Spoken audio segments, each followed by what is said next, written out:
BSP के मामले में यहाँ पर्दे के पीछे से बड़े बड़े पूंजीपतियों व धन्ना सेठों के जरिए मीडिया व सर्वे आदि में आए दिन बीएसपी को नुकसान पहुंचाने वाली इनकी इस किस्म की सभी खबरों व रिपोर्ट से जरूर सावधान रहना है। इसके साथ ही संबंध में यहाँ मैं ये भी कहना चाहूँगी कि उत्तर प्रदेश में आगामी होने वाले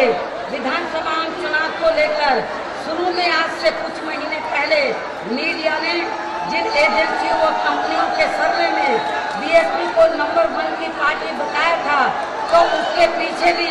वास्तव में यहाँ बड़े बड़े पूंजीपतियों व धन्ना सेठों की ही बहुत बड़ी साजिश ये थी ताकि इससे फिर बीएसपी के लोग जोश में आकर थोड़े ढीले पड़ जाएं और फिर उनसे जुड़ी बीजेपी व अन्य विरोधी पार्टियों को थोड़ा और मजबूत बनने का मौका मिल जाए। इन सभी बातों को भी ध्यान में रखकर प्रदेश की जनता को खासकर बीएसपी के मामले में अखबारों, चैनलों व सर्वे आदि की रिपोर्ट में आए दिन दर्शाई व बताई जाने वाली इनकी षड्यंत्र से जुड़ी इस किस्म की सभी खबरों से आप लोगों को जरूर सावधान रहना है। और इतना ही नहीं बल्कि अब ये विरोधी पार्टियों के लोग तिलक तराजू व तलवार वाले नारे को भी फिर से जबरन बीएसपी के ऊपर ठोक कर यहाँ प्रदेश में अपर कास्ट समाज के लोगों को भी गुमराह करने का प्रयास कर सकते हैं ताकि चुनाव में फिर बीएसपी को अपर कास्ट समाज का वोट ना पड़ सके, जबकि इस नारे में कतई भी सच्चाई नहीं है। और इस बारे में यहाँ मैं ये कहना चाहूँगी कि यदि हमारी पार्टी की अपर कास्ट समाज के प्रति ऐसी कुछ भी गलत सोच व धारणा होती तो फिर हमारी पार्टी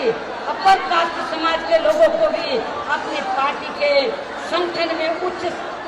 स्थानों पर भला क्यों रखती और साथ ही इन वर्गों के लोगों को अपनी पार्टी से एमपी, एमएलए, एमएलसी व सरकार बनने पर मंत्री व विधान परिषद का चेयरमैन आदि भी क्यों बनाती। इसलिए विरोधी पार्टियों के इस आरोप में कतई भी सच्चाई नहीं है। इसके साथ ही उत्तर प्रदेश में विधानसभा के आम चुनाव होने तक बीजेपी के पूर्व प्रदेश पदाधिकारी दया शंकर सिंह की तरह ही यहाँ विरोधी द्वारा कभी भी मेरे खिलाफ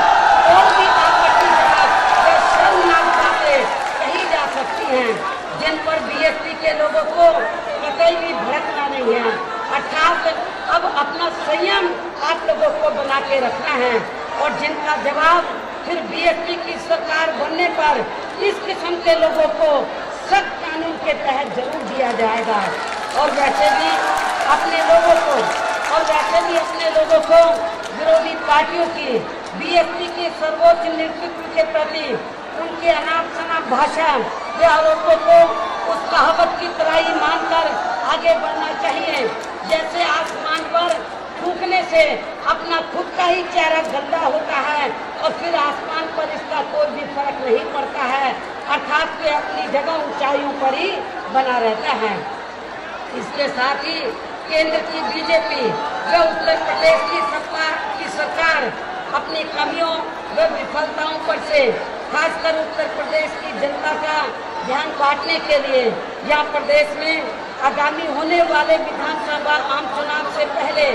या चुनाव के दौरान भी अब ये दोनों पार्टियां यानी कि सपा और बीजेपी अब ये दोनों पार्टियां अपनी अंदरूनी मिली भगत से या षड्यंत्र के तहत किसी भी मुद्दे पर अपने अपने राजनीतिक लाभ के लिए या हिंदू मुस्लिम सांप्रदायिक दंगे भी करा सकती है। इससे भी यहाँ हिंदू मुस्लिम समाज के लोगों को जरूर सावधान रहना है। हालांकि इस बारे में ये भी सर्वविदित है कि जब भी कहीं हिंदू मुस्लिम दंगे होते हैं तो तब उसमें अधिकांश यहाँ हिंदू व मुस्लिम समाज के गरीब व आम लोगों का ही जाने माने नुकसान होता है और फिर षड्यंत्र के तहत वहाँ दंगा कराने वाले नेता लोग दूर खड़े होकर उनका तमाशा देखते हैं तथा इसकी आड़ में फिर वे घिनौनी राजनीति करते हैं। जबकि यहाँ अपने उत्तर प्रदेश में भी इन दंगों की आड़ में राजनीति करने के मामले में सपा व भाजपा के साथ साथ यहाँ कांग्रेस पार्टी भी पीछे नहीं रही है। ऐसी स्थिति में अब मेरा यही कहना है कि उत्तर प्रदेश की समस्त जनता को विरोधी पार्टियों के सभी हथकंडों व षड्यंत्रों से सावधानी बरतते हुए या धर्म व जाति से ऊपर उठकर प्रदेश में अपने हितों में बीएसपी की सर्वजन हिताय व सर्वजन सुखाय की ही सरकार जरूर बनानी होगी। और इसके साथ ही यहाँ मैं प्रदेश की जनता को ये भी विश्वास दिलाना चाहती हूँ कि उत्तर प्रदेश में बीएसपी की सरकार बनने पर हमारी सरकार द्वारा सर्वप्रथम यहाँ हर स्तर पर व्याप्त अराजक व जंगल राज को खत्म करके यह कानून द्वारा कानून का राज कायम किया जाएगा। इसके साथ साथ प्रदेश में हर मामले में यहाँ अन्याय, अपराध, भय, सांप्रदायिक व भ्रष्टाचार मुक्त वातावरण पैदा किया जाएगा। और इसके लिए विशेष अभियान के जरिए प्रदेश में गुंडों, बदमाशों, माफियाओं, सांप्रदायिक व अन्य सभी आपराधिक तत्वों को तुरंत ही जेल के सलाखों के पीछे भेजा जाएगा, जहाँ सही जगह होती है। और इतना ही नहीं बल्कि सपा सरकार में जुल्म जाति के शिकार जिन दुखी व पीड़ित लोगों की थानों में अभी तक भी एफआईआर दर्ज नहीं की गई है, तो उनकी भी फिर एफआईआर दर्ज करा के उन्हें समय से जरूर न्याय दिलवाया जाएगा। और उनके मुख्य दोषी लोगों के साथ साथ उन्हें बचाने वाले पुलिस व प्रशासन के अधिकारियों को भी फिर बख्शा नहीं जाएगा। इसके साथ ही प्रदेश में माफियाओं व दबंगों द्वारा खासकर दलितों की पट्टों की जमीन पर तथा अन्य और सरकारी व गैर सरकारी जमीनों पर भी जो अवैध कब्जे किए गए हैं, तो उन्हें भी फिर जरूर मुक्त कराया जाएगा। और इनके सभी मुख्य दोषियों के विरुद्ध भी सख्त कानूनी कार्रवाई की जाएगी। इसके अलावा सपा सरकार में जिन विभागों के बड़े बड़े कार्यों में व भर्ती आदि में भी काफी ज्यादा धांधली होने की बातें कही जा रही हैं, तो उनकी भी जरूर जांच करवाई जाएगी। और इस मामले में खासकर यहाँ इलाहाबाद में स्थित उत्तर प्रदेश लोक सेवा आयोग में स्वर्ण व पिछड़ी जाति के कोटे के पदों पर भी एक ही खास जाति के बड़े पैमाने पर किए गए चयन में धांधली की भी जरूरत पड़ने पर जांच अवश्य ही कराई जाएगी। इसके साथ ही वर्तमान सरकार द्वारा जातिगत व राजनीतिक द्वेष की भावना से प्रदेश में जिन जिलों, योजनाओं व पार्कों आदि के नाम बदल दिए गए हैं, तो उन्हें भी जरूर बहाल कराया जाएगा। इसके साथ साथ प्रदेश में सर्व समाज में से खासकर गरीबों, दलितों, पिछड़ों, मुस्लिम व अन्य धार्मिक अल्पसंख्यक समाज के लोगों के साथ ही यह महिलाओं, छात्रों, युवाओं, बुजुर्गों, मजदूरों, कर्मचारियों, किसानों व छोटे व्यापारियों व अन्य क्षेत्रों में लगे लोगों की सुरक्षा का तथा उनके हितों का भी विशेष ध्यान रखा जाएगा। और साथ ही प्रदेश में खासकर बिजली, पानी, स्वास्थ्य व अन्य और रोजमर्रा की सभी जरूरतों को भी समय पर जरूर पूरा कराया जाएगा। इसके अलावा बीएसपी की सरकार में वर्तमान सपा सरकार की तरह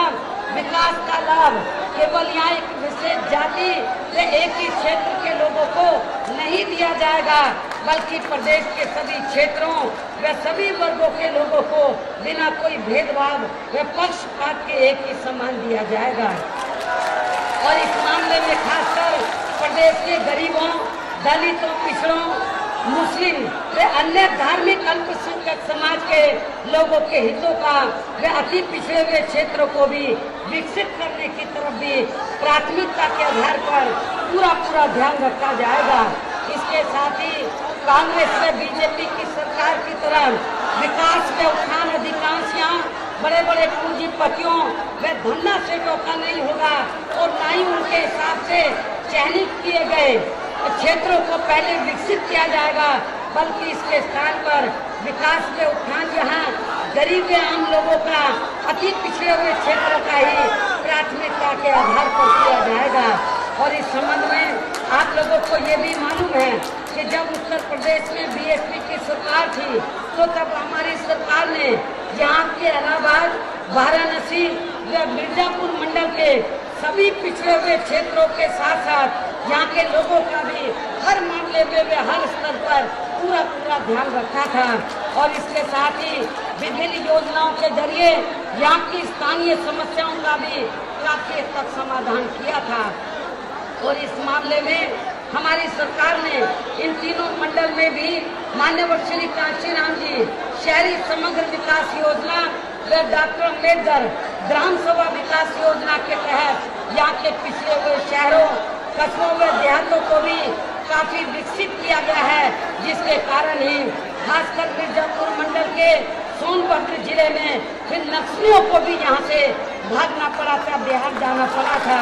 इसके साथ साथ इलाहाबाद व वाराणसी इन दोनों बड़े शहरों को भी पूर्ण रूप से विकसित करने के लिए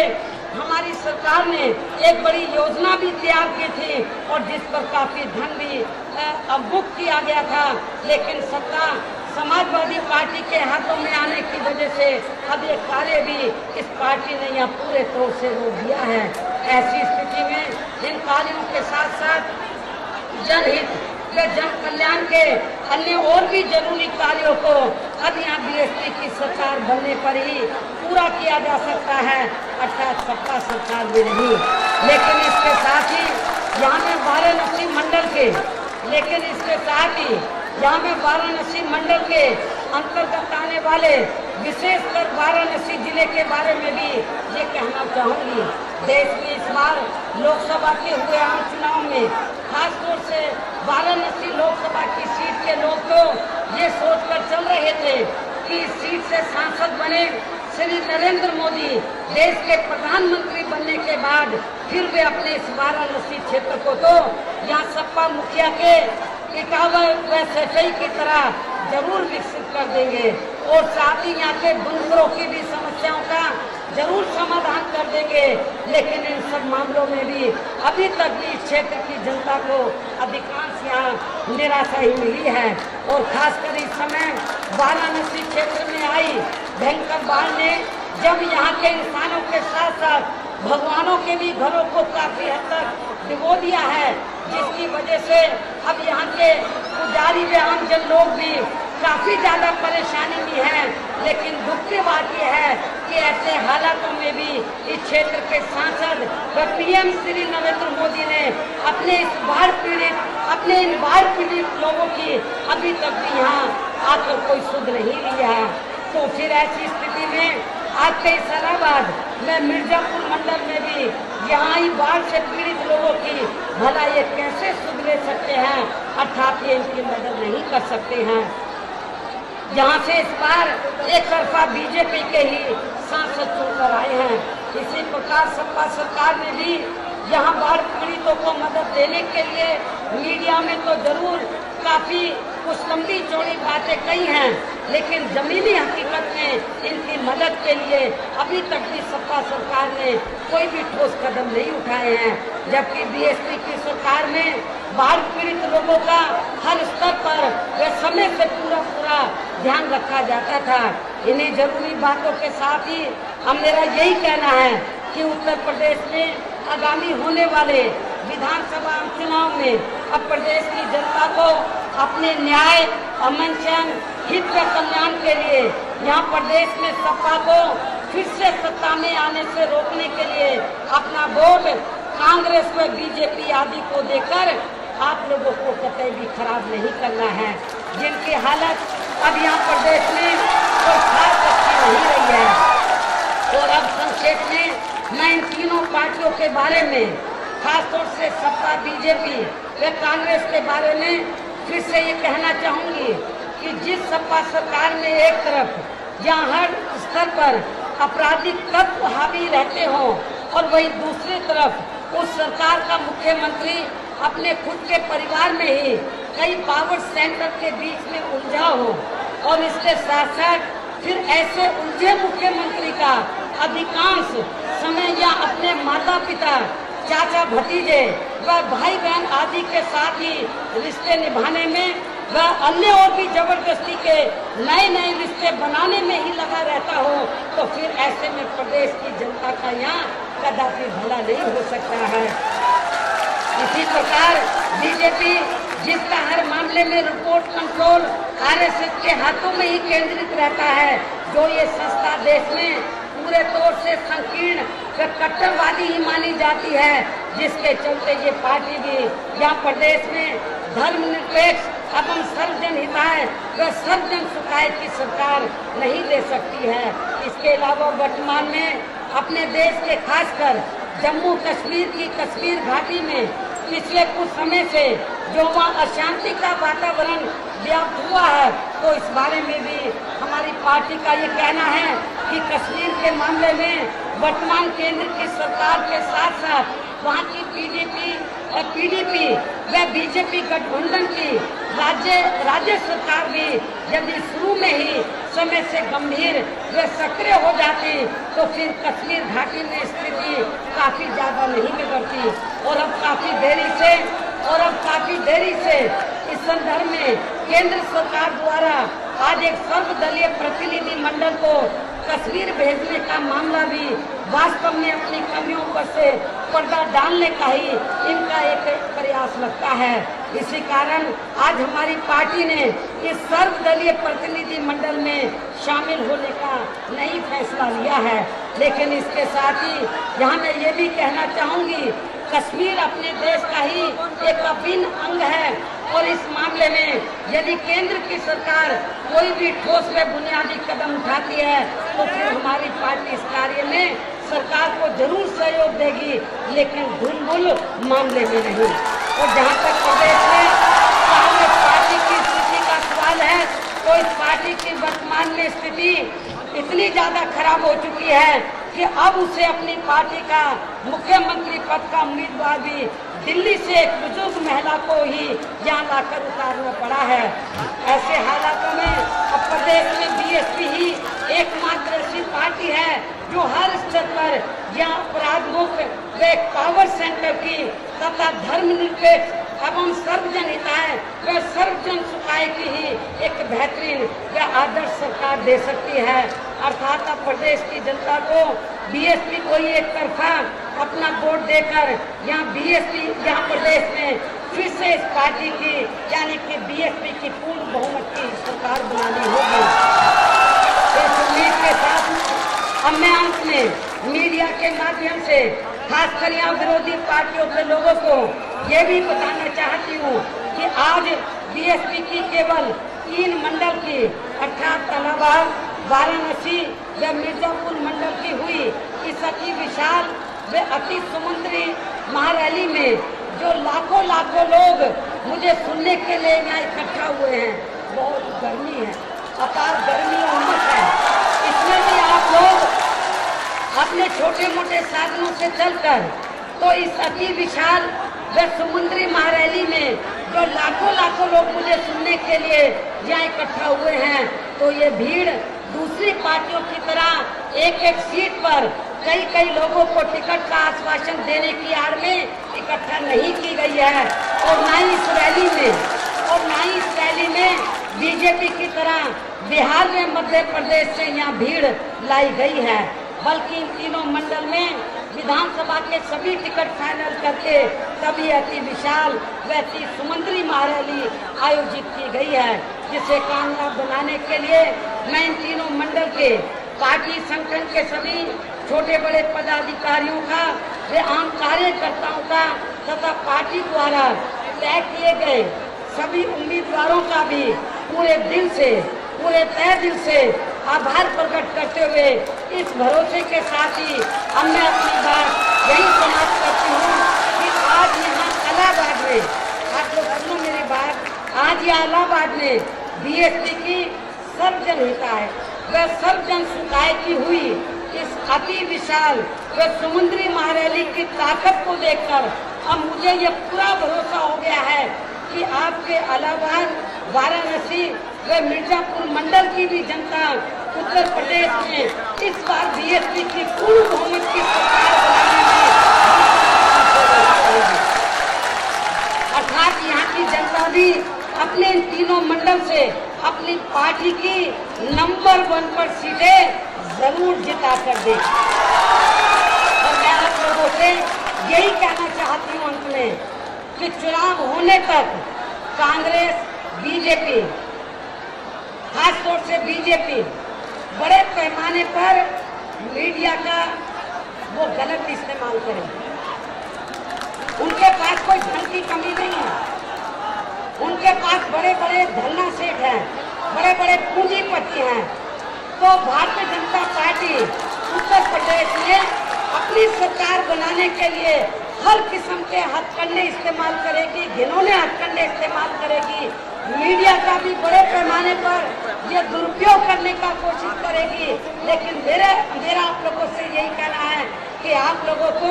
चाहे कांग्रेस है, चाहे सपा है, चाहे बीजेपी है, और खासकर बीजेपी चाहे कितने भी घिनौने हथकंडे इस्तेमाल कर रहे, चाहे कितने भी घिनौने षड्यंत्र को रच ले, लेकिन आप लोगों को इस बार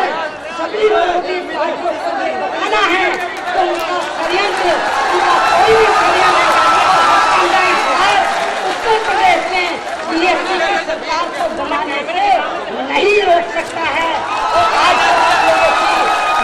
लाखों भीड़, मैं जब हेलीकॉप्टर से आ रही थी तो जितनी भीड़ इस मैदान के अंदर है, पंडाल के अंदर है, इससे कई गुना ज्यादा भीड़ इस पंडाल के बाहर तो सड़कों पर इतनी गर्मी, इतनी धूप, इतनी उमस, इसमें भी आप लोग लाखों की तादाद में अपनी नेता को सुनने के लिए पहुंचे हैं। ये सोचकर पहुंचे हैं कि हमें अपनी बहन को फिर से पूर्ण बहुमत की सरकार बना के फिर से उत्तर प्रदेश का मुख्यमंत्री बनाना है। इसके लिए मैं आप लोगों का बार बार दिल से आभार प्रकट करते हुए अब मैं अपनी बात यही समाप्त करती हूँ। जय भीम, जय भारत।